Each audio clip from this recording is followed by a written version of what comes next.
ways from way back way. You know that I don't play. Streets not safe, but I never run away, even when I'm away. OT, OT, there's never much love when we go OT. I pray to make it back in one piece. I pray.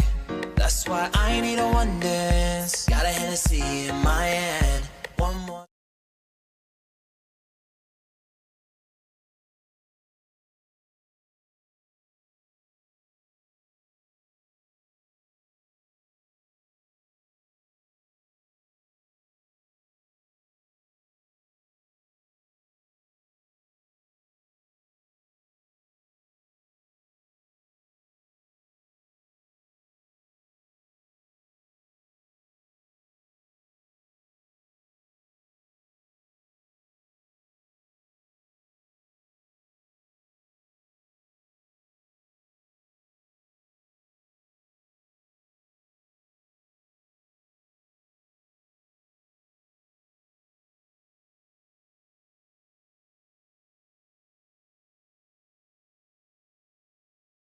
One art is a villanelle.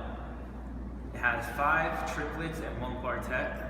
At the edge of each body, you find either refrain 1 or 2, or you find a rhyme scheme of A-B.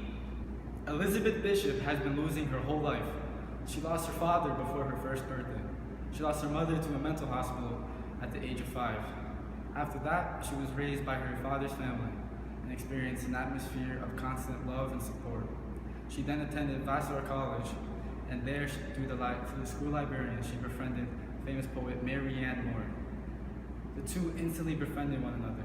Bishop was initially in the field of medicine and was close to attending Cornell Medical School until Moore dissuaded her. From there, she entered the world of poetry and has several of her poems published in an anthology book of Moore's. She then later on went on to publish her first volume of poetry, North and South, in 1946. From there, she experienced more loss. On a trip to Brazil in 1951, a frightened ship left her behind. She lived there for 18 years and found love through Lago de Macedo Soares. It was her first steady source of love in years. However, the trend of losing continued, and she lost her beloved partner to suicide. Bishop later returned to the United States, where she wrote her final volume of poetry, Geography 3, where she tried to recreate everything she had lost. Bishop later lost her own life on October 6, 1979. Throughout the poem, Bishop uses repetition with the phrase, "The art of losing isn't hard to master." However, at the very end, she deviates from that repetition and says, "The art of losing isn't too hard to master, though it may look like, open parentheses, write it, like disaster." She deviates from that repetition in order to give an effect that she's kind of reevaluating her claim and to say that maybe the art of losing might be kind of hard to master. This might be after she reflects on her examples that she gives throughout the poem, and it gives an effect also that she's been crafting her claim all throughout the poem, and that she's always at the very end of the poem, she's kind of adding it to her claim, like write it like disaster. We observe irony throughout the text.